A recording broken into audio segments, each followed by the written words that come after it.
चला last lecture मध्ये आपण टेरिडोफाइट्स बद्दल डिस्कस केलो आहोत. बरोबर. Pteridophytes the division of the kingdom Plantae. आज आपल्याला टेरिडोफाइट्स फिनिश करायचे पहा आणि पुढच्या प्लांट ग्रुपला आपल्याला सुरुवात करायची. तर बघ टेरिडोफाइट्स मध्ये आपण लास्ट लेक्चर मध्ये बरेचसे पॉइंट आपण डिस्कस केले. त्यांचा स्ट्रक्चर असेल, त्यानंतर स्पोरोफाइटचं स्ट्रक्चर असेल, गॅमेटोफाइट असेल त्याचा, ज्याबद्दल आपण बरेचसे पॉइंट डिस्कस केलेले आहेत.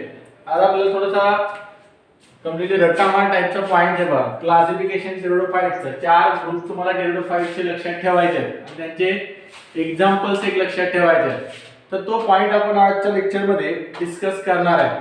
Today we are going to discuss about the classification of pteridophytes and the vascular system of pteridophytes. Pteridophytes मध्ये vascular system आणि vascular system सोबत त्यांचं क्लासिफिकेशन आपल्याला स्टडी करायचं आहे. तर बघा शेवटच्या लेक्चर मध्ये आपण टेरिडोफाइट्स या टेरिडोफाइटचं हॅबिटॅट म्हणजे आपण सांगितलं the place where this organism reside. Moist आणि शेडी प्लेसेस वर जनरली आपण सांगितलं टेरिडोफाइट ग्रो होतात. त्याच्यानंतर मॉइस्ट शेडी प्लेसेस वर सोबत आपण सांगितलं they can also be found as a epiphytic organism. Epiphytic आहे, त्याच्यानंतर झेरोफायटिक आहे, त्याच्यानंतर ॲक्वाटिक सुद्धा आहे. ॲक्वाटिक मध्ये आपण 2 एक्झाम्पल सांगितले टेरिडोफाइटच्या, मार्सेलिया आणि ॲझोला. ॲझोस्पायरलम बरोबर आहे. ॲझोस्पायरलम त्याला कॉमनली म्हणतात. या ॲझोला बद्दल आपण डिस्कस केलं. त्याचा कॉमनली न्यूट्रिशियस फॉडर म्हणून कॅटल साठी काय केलं जाते, यूज केला जाते. त्याच्यानंतर मार्सेलिया एक खूप कॉमन फर्म किंवा खूप कॉमन टेरिडोफाइट जे आपल्याला ॲक्वाटिक हॅबिटॅट मध्ये पाहायला मिळते. त्याच्यानंतर इपिफायटिक मध्ये आपण लायकोपोडियमचा आपण एक्झाम्पल सांगितलं होतं. जो लायकोप्सिडा नावाचा ग्रुप आहे त्या लायकोप्सिडा ग्रुप मध्ये आपण त्याला इन्क्लूड करतो. तर इपिफायटिक, झिरोफायटिक, टेरिस्ट्रियल, ॲक्वाटिक अशा डिफरंट हॅबिटॅट मध्ये आपल्याला टेरिडोफाइट ग्रो झालेले पाहायला मिळतात. बट कंडिशन एकच आहे टेरिडोफाइट साठी, the habitat should be moist and शेडी. बरोबर आहे. मॉइस्ट असला पाहिजे हॅबिटॅट आणि त्यासोबत शेडी प्लेसेस असले पाहिजे, तरच त्या जागेवर टेरिडोफाइट्स ग्रो होऊ शकतात. Pteridophytes are only found in the moist as well as shady places. त्यानंतर स्पोरोफाइटचं स्ट्रक्चर जर आपण पाहिलं टेरिडोफाइटचा, तर लाईफ सायकल मध्ये बेसिकली 2 स्टेजेस, बाकीच्या प्लांट सारख्या अदर प्लांट किंगडम सारख्या 2 पर्टिक्युलर स्टेजेस यांच्या लाईफ सायकल मध्ये आपल्याला कॉमनली पाहायला मिळतात. एक आहे स्पोरोफायटिक फेज आणि सेकंड आहे gametophytic phase. Sporophytic phase and gametophytic phase are the 2 distinct stages in the life cycle of pteridophytes in which a sporophyte is dominant over the gametophyte. Pteridophyte मध्ये त्यांचा जो स्पोरोफाइट असते, स्पोर प्रोड्युसिंग जे structure आहे, this spore producing structure is dominant over the gametophyte. जसं आपण commonly आपल्या society मध्ये मेल डॉमिनेटिंग सोसायटी आपण आपली कन्सिडर करतो. Male is always dominant over the female. बरोबर आहे. आपल्याकडे सगळ्यात जास्त मान दिले जाते कोणाला, मेल्सला. मेल डॉमिनेटिंग आपली सोसायटी आहे. तसं या टेरिडोफाइट्स मध्ये sporophyte is a dominant structure. आणि डॉमिनंट कोणावर येतो रे, it is considered as the dominant over the gametophyte. Gametophyte generally gamete containing structure जे गॅमेट प्रोड्यूस करणारे जे स्ट्रक्चर आहे त्या गॅमेट प्रोड्युसिंग स्ट्रक्चरला आपण गॅमेटोफाइट म्हणतो. बरोबर आहे. Fight means plants and gametes are the structures or are the reproductive cells which are produced by the 2 different individuals, that is the male and female gametes. बरोबर आहे. मेल गॅमेट मेल प्रोड्यूस करते, female gamete female produce करतात. तर हे gamete containing structure, gamete जे structures आहे ते structure produce करणारा प्लांट बॉडी त्याला आपण गॅमेटोफाइट म्हणतो. आणि स्पोर प्रोड्युसिंग जे स्ट्रक्चर आहे त्या स्पोर प्रोड्युसिंग स्ट्रक्चरला आपण कॉमनली स्पोरोफाइट कन्सिडर करतो. The sporophyte in case of pteridophyte is dominant, diploid, त्याच्यानंतर ऑटोट्रॉपिक. और डोमिनेंट है, डिप्लॉयड है, एटोट्रॉपिक है end completely differentiated into a route, stem end leaf. तर आपल्याला रूट मध्ये, स्टेम मध्ये आणि लीफ मध्ये कम्प्लिटली डिफरन्शिएशन करता येते, त्याला कम्प्लिटली डिवाइड करता येते. पण जो गॅमेटोफाइट किंवा स्पोरोफाइट्स आपण अल्गी मध्ये, ब्रायोफाइट मध्ये पाहतो, यांच्या पर्टिक्युलर स्ट्रक्चर्सला आपल्याला लीफ, स्टेम आणि रूट या स्ट्रक्चर मध्ये डिफरन्शिएट करता येत नाही. त्याच्यानंतर लीफ जर आपण स्पोरोफाइट वरचे पाहिले, the leaves which are present over the sporophyte, it might be scaly or simple leaf.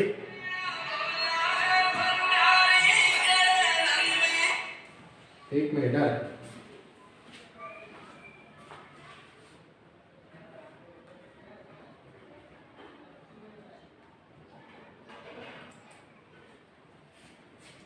Hello,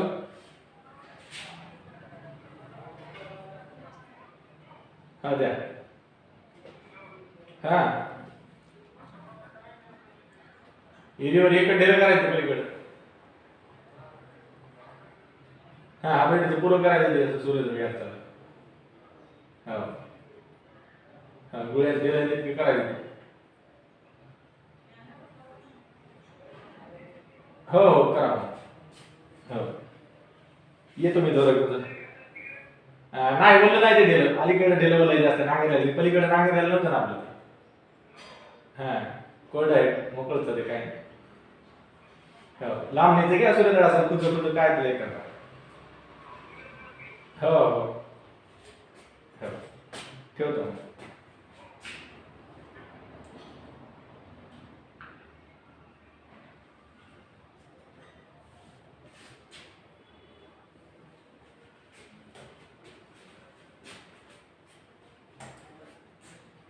याला काय आवाज रे?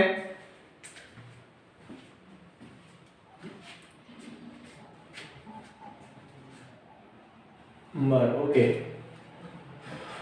तर स्टेमचं स्ट्रक्चर जर आपण पाहिलं स्पोरोफाइट मध्ये, तर स्टेम कसं आहे, अंडरग्राउंड सुद्धा आपल्याला स्पोरोफाइटचं पाहायला मिळते किंवा अबोव ग्राउंड सुद्धा पाहायला मिळते. अंडरग्राउंड स्टेम ज्यावेळेस असेल त्यावेळेस त्या अंडरग्राउंड स्टेमला टेरिडोफाइट्स मध्ये आपण कॉमनली रायझोम कन्सिडर करतो. आणि जर अबोव ग्राउंड असेल, बरोबर आहे, ग्राउंड लेवलच्या वर जर असेल तर त्याला आपण एरियल स्टेम कन्सिडर करतो. The stem in case of pteridophyte it might be underground और अबोव ग्राउंड, बरोबर आहे. जमिनीच्या खाली सुद्धा असू शकते, जमिनीच्या वर सुद्धा असू शकते. जमिनीच्या वर असेल, सॉइल लेवलच्या अप्पर सरफेस मध्ये जर असेल तर त्याला आपण एरियल स्टेम कन्सिडर करतो. आणि जर सॉइलच्या बिलो असेल तर त्याला आपण रायझोम ही टर्मिनॉलॉजी यूज करतो. रायझोम is a modified underground stem, बरोबर आहे. अंडरग्राउंड टाइपचा स्टेम, जनरली स्टेम आपण म्हणतो पॉझिटिव्हली फोटोट्रॉपिक टाइपचा पार्ट आहे. पण टेरिडोफाइट्स मध्ये काही सर्टन मॉडिफिकेशन्स आपल्याला या स्टेम मध्ये पाहायला मिळतात. तिथं स्टेम अंडरग्राउंड आहे, बरोबर. It is present below the soil level, soil लेवलच्या लोअर सरफेसला प्रेझेंट आहे. त्याच्यानंतर लीफ मध्ये सिंपल टाइपचे लीफ सुद्धा आपल्याला पाहायला मिळतात, स्केली लीफ्स पाहायला मिळतात. त्याच्यानंतर कंपाऊंड टाइपचे लीफ पाहायला मिळतात. जर कंपाऊंड लीफ असतात तर कंपाऊंड लीफ ऍक्च्युली स्पिनेटली कंपाऊंड किंवा पामेटली कंपाऊंड असू शकतात.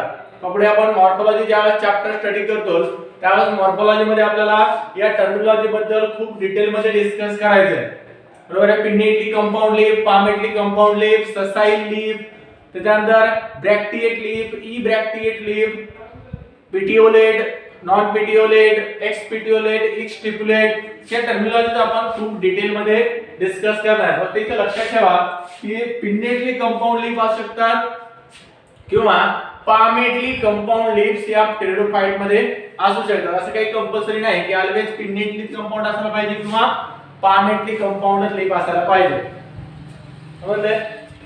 त्यानंतर लीफ मध्ये बेसिकली आपल्याला ससाईल टाइपचे लीफ लाइकोपोडियम मध्ये आणि पिनेटली कंपाऊंड लीफ आपल्याला नेफ्रोलोपिस आणि फर्न या दोन पर्टिक्युलर प्लांट मध्ये पाहायला मिळतात.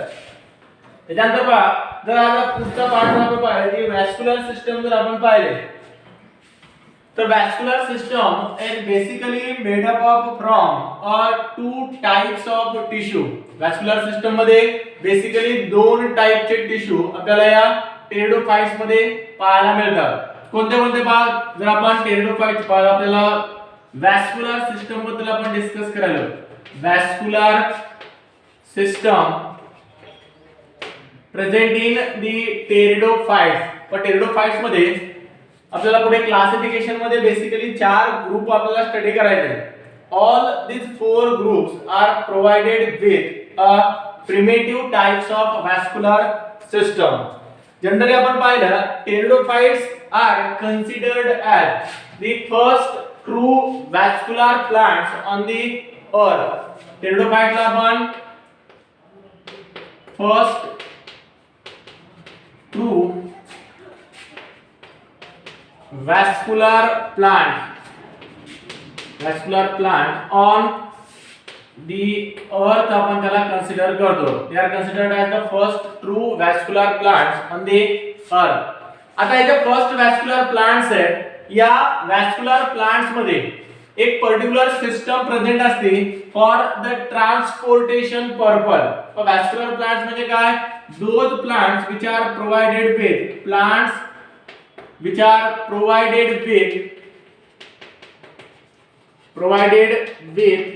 the vascular system are termed as vascular plant. त्या पर्टिक्युलर प्लांटला आपण काय म्हणतो? these plants are termed as the vascular plants. बरोबर आहे. वॅस्क्युलर प्लांट्स आहेत. आता वॅस्क्युलर प्लांट्स मध्ये जी सिस्टम प्रेझेंट आहे त्या पर्टिक्युलर सिस्टमला आपण म्हणतो वॅस्क्युलर system.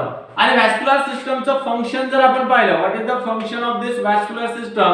That is the transportation. काय करते वॅस्क्युलर सिस्टम? ट्रान्सपोर्टेशन करण्याचं काम करते. बरोबर आहे. ट्रान्सपोर्टेशन किंवा आपण त्याला आणखी एक टर्मिनॉलॉजी प्लांट्स मध्ये यूज करू शकतो, दॅट इज दी कंडक्शन. बरोबर आहे. कंडक्शन करणं किंवा ट्रान्सपोर्टेशन करणं. ट्रान्सपोर्ट करणं एका प्लेस वरून दुसऱ्या पर्टिक्युलर प्लेस वर, किंवा आपण प्लांट मध्ये जर कन्सिडर केलं तर from one plant part to the other, एका प्लांट पार्ट मधून दुसऱ्या प्लांट पार्ट कडे एखाद्या सबस्टन्स जसं वॉटर असेल, मिनरल न्यूट्रिएंट असेल, फूड मटेरियल असेल, या डिफरंट सबस्टन्सेसचं काय करणं? ट्रान्सफर करणं. त्याला आपण ट्रान्सपोर्टेशन किंवा कंडक्शन कन्सिडर करतो. तर या ट्रान्सपोर्टेशन पर्पज साठी किंवा कंडक्शन पर्पज साठी आपल्याला टेरिडोफाइट्स मध्ये वॅस्क्युलर सिस्टम डेव्हलप झालेली पाहायला मिळते. जसं पहा आपण बेसिकली प्लांटचं स्ट्रक्चर जर कन्सिडर केलं तर प्लांट्स मध्ये आपल्याला डिफरंट ऑर्गन्स पाहायला मिळतात. डिफरंट ऑर्गन्स मध्ये आपण बेसिकली कन्सिडर करू टेरिडोफाइट आहे. या टेरिडोफाइट्स मध्ये फर्न मध्ये आपल्याला अपोजिट डिकोसेट किंवा बायलॅटरल सिमेट्री असणारे पर्टिक्युलर लीफचे स्ट्रक्चर्स आपल्याला तिथे पाहायला मिळतात. नेफ्रोलोपिस आपण याला कन्सिडर करू. बरोबर आहे. नेफ्रोलोपिस आहे. नेफ्रोलोपिस मध्ये लीफचं स्ट्रक्चर आहे, त्याच्यानंतर अंडरग्राउंड रूट्स आहेत, त्याच्यानंतर स्टेम आहे. एवढे पार्ट आपल्याला तिथे पाहायला मिळाले. आता इथे काय केलं जातं? जे लीफ पोर्शन आहे किंवा लीफचा जो पार्ट आहे, this leaves are involved in the synthesis of food material. बरोबर आहे. फूड मटेरियलचं सिंथेसिस लीफ कडे व्हायलंय. आणि जे अंडरग्राउंड रूट्स आहेत, these underground roots absorb the water and mineral nutrient. वॉटरचं आणि मिनरल न्यूट्रिएंटचं ऍब्सॉर्प्शन करणारे रूट्स. आता रूटनं ऍब्सॉर्ब केलेले वॉटर आणि मिनरल न्यूट्रिएंट फक्त त्या रूटलाच रिक्वायर्ड नाही. बरोबर आहे. म्हणजे जो पर्टिक्युलर प्लांट पार्ट काय करायला या वॉटरचं मिनरल न्यूट्रिएंटचं ऍब्सॉर्प्शन करायला किंवा जो पार्ट फूड मटेरियलचं सिंथेसिस करायला, त्याच पर्टिक्युलर पार्टला फक्त त्याची रिक्वायरमेंट नाही. All other plant or all other parts of the plants require a food material, water, mineral nutrient, etc. प्रत्येकाला या कन्स्टिट्यूएंटची गरज आहे. मग काय केलं होते? रूटने ऍब्सॉर्ब केलेल्या वॉटरला आणि मिनरल न्यूट्रिएंटला पूर्ण प्लांट पार्ट मध्ये त्याला सर्क्युलेट केलं जातं, त्याला ट्रान्सपोर्ट केलं जातं. आणि लीफनं सिंथेसाइज केलेलं जे फूड मटेरियल आहे त्याला सुद्धा प्रत्येक प्लांटच्या सेल पर्यंत ट्रान्सपोर्ट केलं जाते. Because each and every cell do not participate in the process of photosynthesis. फोटोसिंथेसिसच्या प्रोसेस मध्ये प्रत्येक प्लांट सेल पार्टिसिपेट करत नाही. In the same way, each plant part do not absorb the water and mineral nutrient. So the part which do not synthesize the food material and do not absorb the water and mineral nutrient, they have to be provided with or supported with the water, mineral nutrient and food material. For this purpose, या particular पर्पजला fulfil करण्यासाठी या plants मध्ये आपल्याला commonly ही वॅस्क्युलर system पाहायला मिळते. आता pteridophyte मधले असेल किंवा जिम्नोस्पर्म मधले असेल किंवा अँजिओस्पर्म मधले असेल, जी वॅस्क्युलर सिस्टम आहे ही वॅस्क्युलर सिस्टम एका स्पेसिफिक डायरेक्शन मध्ये या सबस्टन्सेसचं ट्रान्सपोर्टेशन करत असते. बरोबर आहे. जे सबस्टन्सेस काय केले चालले, सिंथेसाइज केले चालले, तिथं ऍब्सॉर्ब केले चालले, त्याचं एका स्पेसिफिक डायरेक्शन मध्ये ट्रान्सपोर्टेशन झालेलं आपल्याला पाहायला मिळते. हे transport this substances in unidirectional form. कोणत्या फॉर्म मध्ये ट्रान्सपोर्ट केला जातंय? युनिडायरेक्शन, एकाच डायरेक्शन मध्ये ट्रान्सपोर्ट होते. कसा ट्रान्सपोर्ट होते बा? जसं आपण पहिल्यांदा कन्सिडर करू की रूटनं वॉटर आणि मिनरल न्यूट्रिएंट ऍब्सॉर्ब केले. रूटनं ऍब्सॉर्ब केले जे वॉटर आणि मिनरल न्यूट्रिएंट आहेत, this water and mineral nutrient were transported up to the stem portion. कुठपर्यंत पार्ट ट्रान्सपोर्ट केला गेला? स्टेम कडे. त्याच्यानंतर स्टेम कडून ब्रांचेस कडे आणि ब्रांचेस कडून फायनली ट्रान्सपोर्ट केला जाईल आयदर लीफ कडे, त्याच्यानंतर त्याच्यावर जर फ्रूट असेल तर त्या फ्रूट कडे, सीड असेल तर सीड कडे. जे काही स्ट्रक्चर त्या प्लांटवर प्रेझेंट असेल त्या पर्टिक्युलर स्ट्रक्चर कडे हे फूड मटेरियल वॉटर आणि मिनरल न्यूट्रिएंट काय केला जातात? ट्रान्सपोर्ट केला जातात. वॉटर प्लस मिनरल न्यूट्रिएंट यांना काय करतो आपण? बाकीच्या प्लांट पार्ट कडे ट्रान्सपोर्ट करतो. कुठून ऍब्सॉर्ब केलं? रूट कडून, रूट कडून स्टेम कडे, स्टेम कडून ब्रांचेस कडे आणि ब्रांचेस कडून मग बाकीच्या प्लांट पार्ट कडे. त्याच्यानंतर आणखी एक लक्षात ठेवायचं आहे, जे ऍब्सॉर्ब केलेलं वॉटर आणि मिनरल न्यूट्रिएंट आहे त्याचा जो फ्लो आहे, त्याचं जे ट्रान्सपोर्टेशन आहे, दिस ट्रान्सपोर्टेशन इज ऑलवेज युनिडायरेक्शनल. कोणत्या टाइपचं ट्रान्सपोर्टेशन आहे? युनिडायरेक्शनल आहे. एकाच सिंगल डायरेक्शन मध्ये आपण वॉटरला आणि फूड न्यूट्रिएंटला, मिनरल न्यूट्रिएंटला ट्रान्सपोर्ट करतो. रूट कडून ऑलवेज या बाकीच्या प्लांट पार्ट कडे, बाकीच्या प्लांट पार्ट कडून मग काय झालं? ब्रांचेस पर्यंत गेलं, कटाळाला पुढे ट्रान्सपोर्ट करायचा, पुन्हा वापस रूट कडे पाठवून द्या. असं रिव्हर्स डायरेक्शन मध्ये. जसं आपण सांगतो बंदुकीमधून निघालेली गोळी, बाणामधून निघालेला बाण आणि तोंडामधून निघालेला शब्द पुन्हा वापस घेता येत नाही, तसं रूट कडून एकदा स्टेम कडे ट्रान्सपोर्ट झाला की तो पुढे वापस येऊच नको तू. बरोबर आहे. तिकडेच खप, तिकडे तुम्हाला काय करायचं ते कर, तिकडे वापस यायचं नाही. आहे लक्षात? रिव्हर्स डायरेक्शन मध्ये किंवा बॅक फ्लो पॉसिबल नाही. Back flow is not possible in case of the water and mineral nutrient transportation as well as in food material also. एकदा फूड मटेरियल एखाद्या स्पेसिफिक पार्ट कडे आपण ट्रान्सलोकेट केलं, पुन्हा reverse direction मध्ये त्याला transport करणं पॉसिबल नाही. युनिडायरेक्शनल पाथ आहे ऑलवेज. समजलं? त्याच्यानंतर बघा, युनिडायरेक्शनल पाथ मध्ये जसं वॉटरचं आणि मिनरल न्यूट्रिएंटचं ट्रान्सपोर्टेशन झालंय, in the same way the food material is also transported in a single direction. एकाच पर्टिक्युलर डायरेक्शन मध्ये फूड मटेरियलचं सुद्धा ट्रान्सपोर्टेशन होते. जसं पहा, फूड मटेरियलचं ट्रान्सपोर्टेशन होते लीफ मधून ब्रांचेस मध्ये. From branches it may goes into a stem. From stem it may reach up to the route और it may transported up to a flower, fruit और द सीड. म्हणजे पहा, food मटेरियलचं transportation एक statement सांगतो तुम्हाला. एकच सिंगल स्टेटमेंट लक्षात ठेवायचं. The transportation of food material is takes place from the photosynthetic part towards the non photosynthetic part. काय सांगितलं स्टेटमेंट लक्षात आलं का? The transport of food material is takes place in the direction. कोणत्या direction मध्ये?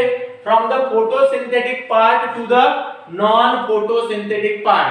Plant मधले जे part photosynthesis करतात त्या फोटोसिंथेसिस करणाऱ्या पार्ट कडून जे प्लांट पार्ट फोटोसिंथेसिस करत नाही, त्यांच्याकडे कॅपॅसिटी नाही, ॲबिलिटी नाही, अशा पर्टिक्युलर प्लांट पार्ट कडे फूड मटेरियलचं ट्रान्सपोर्ट होत आहे. बरोबर आहे. आणि वॉटर आणि मिनरल न्यूट्रिएंटच्या बाबतीत काय लक्षात ठेवणार आपण? The water and mineral nutrient are transported from the root to the other plant part. बरोबर आहे. रूट कडून बाकीच्या प्लांट पार्ट कडे, कारण बाकीचे प्लांट पार्ट सुद्धा इथे काय करत नाही, वॉटर आणि मिनरल न्यूट्रिएंटचं ऍब्झॉर्प्शन करत नाही. समजलंय? आता बघा या पर्टिक्युलर ट्रान्सपोर्टेशन साठी आयदर फूड मटेरियलचं ट्रान्सपोर्टेशन करायचं असेल किंवा वॉटर मिनरल न्यूट्रिएंटचं ट्रान्सपोर्टेशन करायचं असेल त्या पर्टिक्युलर प्लांट्स मध्ये आपल्याला वॅस्क्युलर सिस्टम असणं कंपल्सरी आहे. The plant should be provided with a vascular system. त्यांना वॅस्क्युलर सिस्टम न प्रोव्हाइड केलेलं असायला पाहिजे तरच त्यांच्यामध्ये ट्रान्सपोर्टेशन पॉसिबल आहे.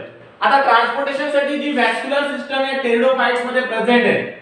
This vascular system, the vascular system of the pteridophyte, vascular system of pteridophyte is considered as a primitive type of system, is a primitive vascular system. Primitive system है.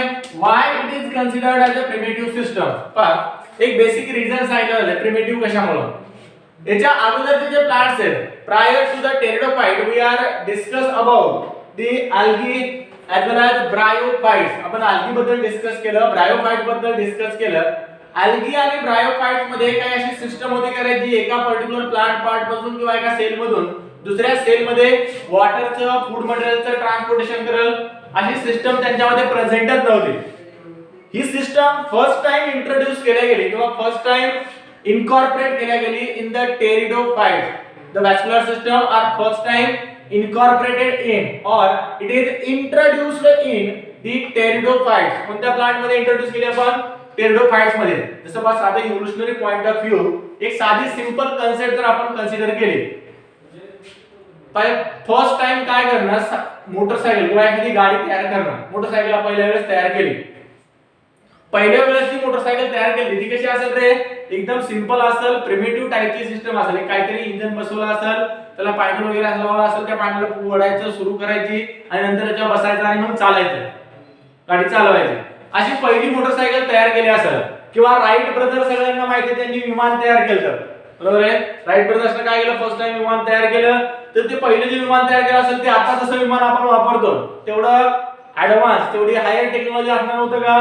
नाही. एकदम simple टाइपचं त्यांनी तयार केलं. मग नंतर काय केलं त्याच्यामध्ये मॉडिफिकेशन करत करत करत करत करत करत आता सध्या रिसेंटली आपण जे एरोप्लेन यूज करतो त्या टाइपचं हायली ऍडव्हान्स टाइपचे एरोप्लेन आपण काय केले? इव्हॉल्व केले, मॉडिफाय केले. तसं जी वॅस्क्युलर सिस्टम होती, जी vascular system first time pteridophytes मध्ये नेचरने इंट्रोड्यूस केली ती वॅस्क्युलर सिस्टम एकदम सिंपल आणि प्रिमिटिव्ह टाइपची वॅस्क्युलर सिस्टम आहे. त्या वॅस्क्युलर सिस्टम मध्ये पुढे आपण मॉडिफिकेशन करत गेलो. जिम्नोस्पर्म मध्ये काही मॉडिफिकेशन केले आणि अँजिओस्पर्म मध्ये काही मॉडिफिकेशन केले आणि हे मॉडिफिकेशन करत करत आपण अँजिओस्पर्म मध्ये फ्लावरिंग प्लांट्स तयार केले.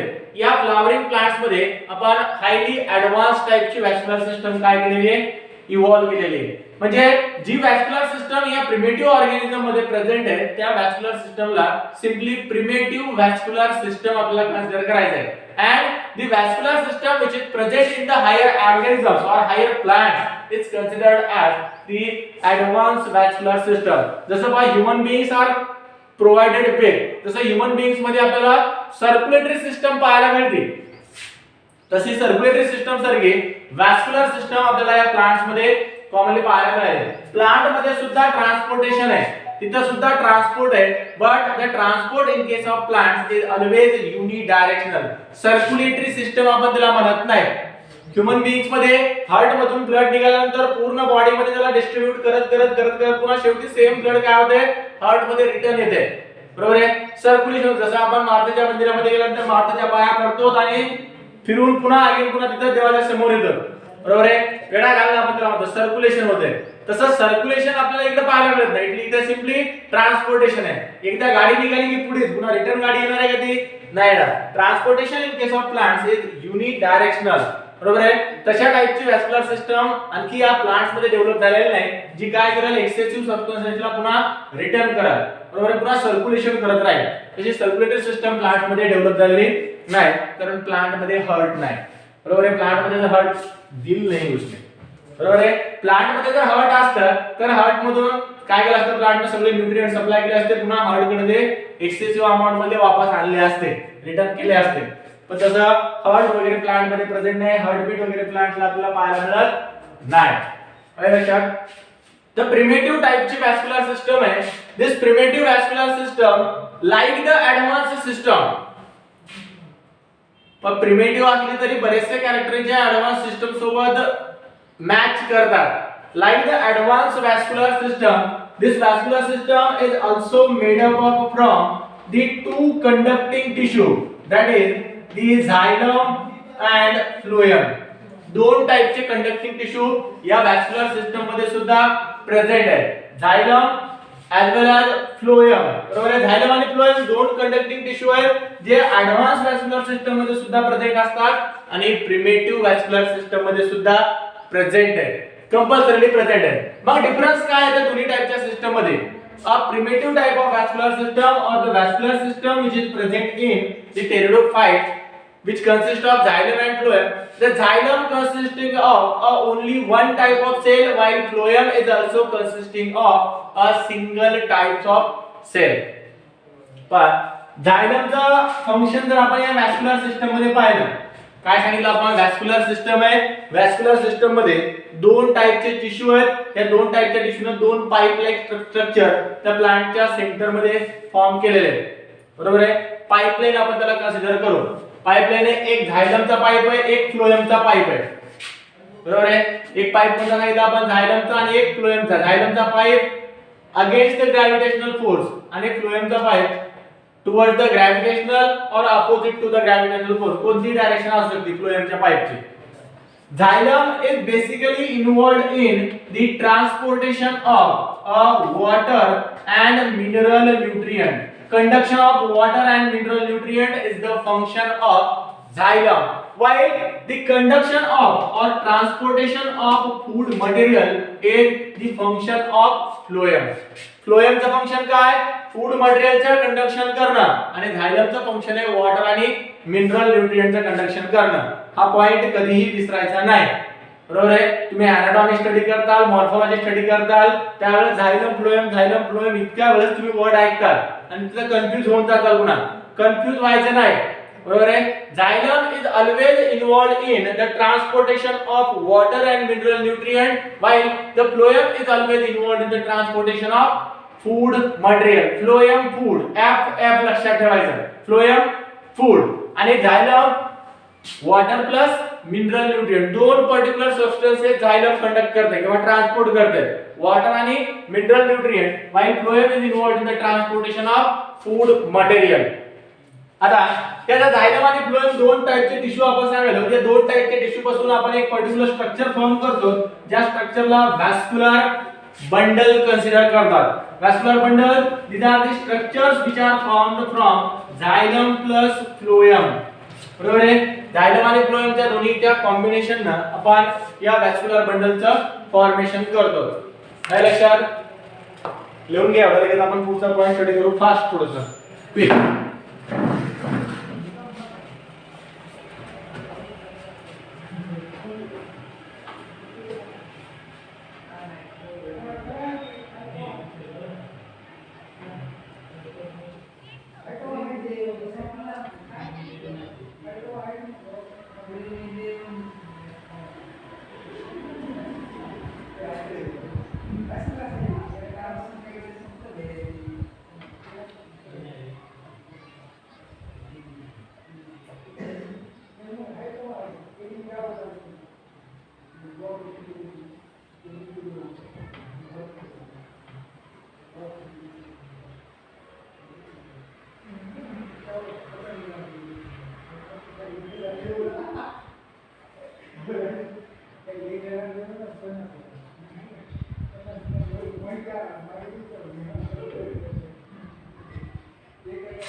झालं का रे?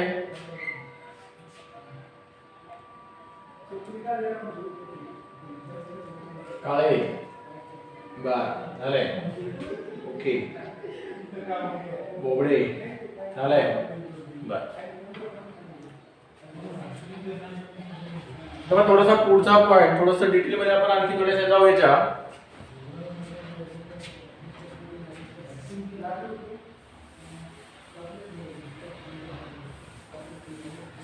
xylem and phloem. Xylem and phloem in case of pteridophytes, the vascular tissue or the vascular bundles which are made up of from the xylem and phloem. The xylem consisting of only one type of cell, that is, they consist of only a tracheids. Xylem मध्ये फक्त एकाच टाइपच्या cells present आहे ज्यांना आपण ट्रॅकिड्स consider करतो आणि phloem जर आपण पाहिला the phloem consisting of a single type of cell, that is a sieve cell. sieve tube सुद्धा आपण त्याला पुढे हायर प्लांट्स मध्ये कन्सिडर करतो. तर sieve cell phloem मध्ये प्रेझेंट असलेल्या सेल्स आहेत आणि xylem basically made up of from a tracheid. xylem and phloem हे दोन टिश्यू आहेत बरोबर आहे. the tissue which are present in the vascular system, while sieve tube and tracheids are the two types of cell which are present in the xylem and phloem tissue. xylem आणि phloem tissue आहे म्हणजे तो सेलचा group आहे आणि सेलच्या group मध्ये ज्या basic टाइपच्या cells present आहेत त्या सेल्स बद्दल आपण सांगायलो. पण ऍडव्हान्स टाइपची जर वॅस्क्युलर सिस्टम असेल तर त्या ऍडव्हान्स वॅस्क्युलर सिस्टम मध्ये ट्रॅकिड्स व्यतिरिक्त अदर टाइपच्या सेल्स सुद्धा आपल्याला इन्कॉर्पोरेट केलेल्या पाहायला मिळतात बरोबर आहे. xylems are incorporated with a various types of cell in a higher plants or in a angiosperm. In the same way, phloem is also incorporated with a different types of cell in a angiospermic plants in gymnosperm. gymnosperm मध्ये सुद्धा advance टाइपची vascular system present आहे. angiosperm मध्ये सुद्धा advance वॅस्क्युलर system present आहे. पण वॅस्क्युलर system इतकी efficient आहे plants मध्ये त्या प्लांट्स मध्ये त्याची हाईट आपण 100 मीटर पर्यंत जरी कन्सिडर केले तरी 100 मीटर पर्यंत काय केलं जात आहे रूटने ऍब्सॉर्ब केलेलं वॉटर आणि मिनरल न्यूट्रिएंट त्या प्लांटच्या टीप पर्यंत काय केलं जातात ट्रान्सलोकेट केल्या जातात बरोबर आहे. म्हणजे इफिशियन्सी किती आहे माझ्या सिस्टमची बेस पासून रूट सिस्टम पासून ऍब्सॉर्ब केलेले वॉटर मिनरल न्यूट्रिएंट 100 मीटर पर्यंत सुद्धा ट्रान्सलोकेट करण्याची कॅपॅसिटी या कंडक्शन सिस्टमची आहे बरोबर आहे. एवढी इफिशियंट टाइपची सिस्टम आहे. ऍडव्हान्स टाइपची सिस्टम आहे. जर ऍडव्हान्स असेल तर ट्रॅकिड्स व्यतिरिक्त अदर सुद्धा सेल्स प्रेझेंट असतात आणि सिव सेलच्या व्यतिरिक्त अदर टाइपच्या सेल्स सुद्धा त्यांच्या असोसिएशन मध्ये प्रेझेंट असतात.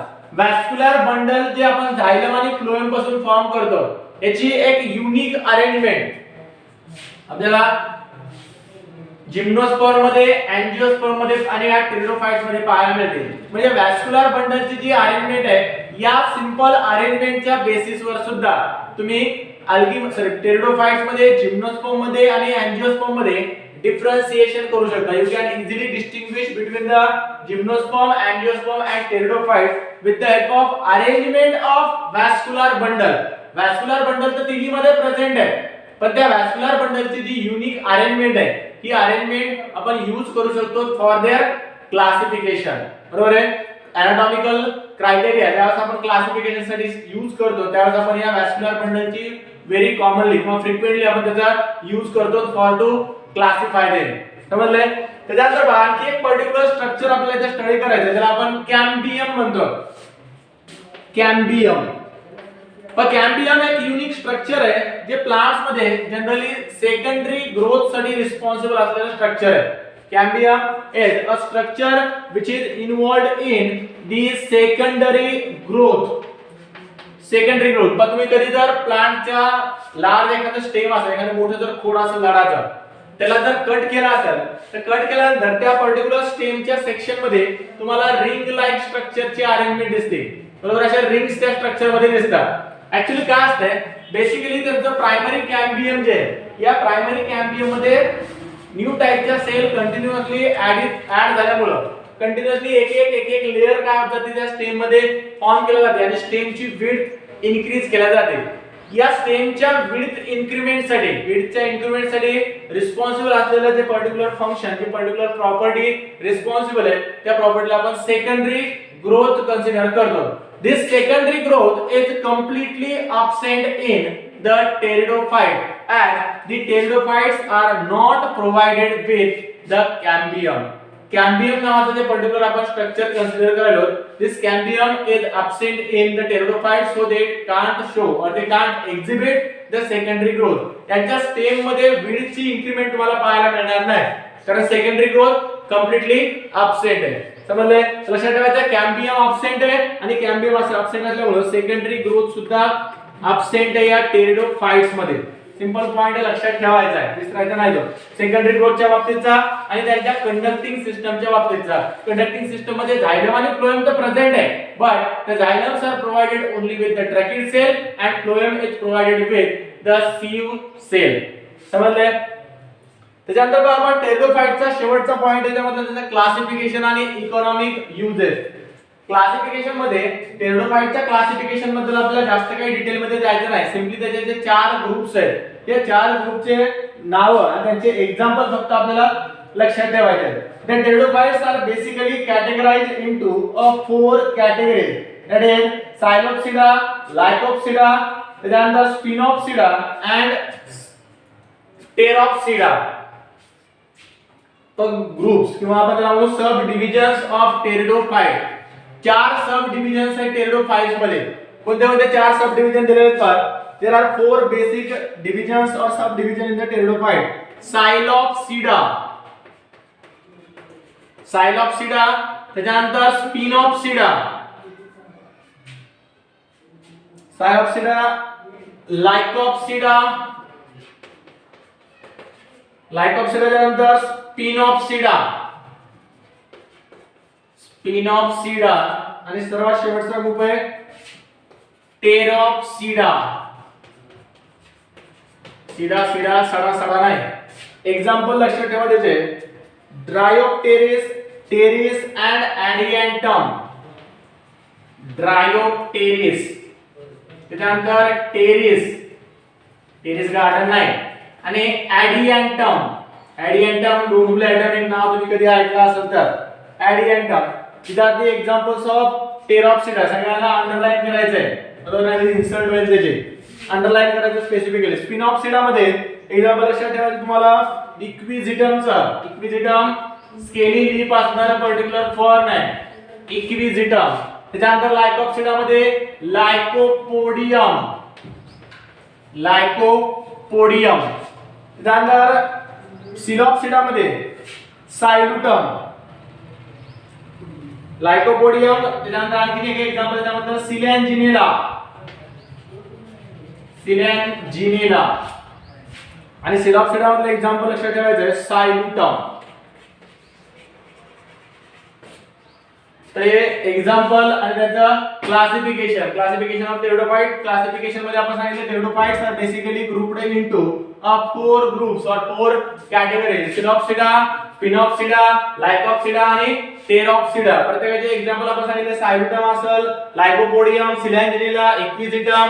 त्यानंतर ड्रायोप्टेरिस, टेरिस आणि ॲडियंटम. हे काही पर्टिक्युलर एक्झाम्पल्स आहेत त्या ग्रुप मधले. कसे पाठ करायचे, कसे लक्षात ठेवायचे तुम्ही तुमचं पाठ आहे लक्षात. पण पाठ करणं कंपल्सरी आहे. डायव्हर्सिटी मध्ये त्याला एक्झाम्पल लक्षात राहिले बरोबर आहे.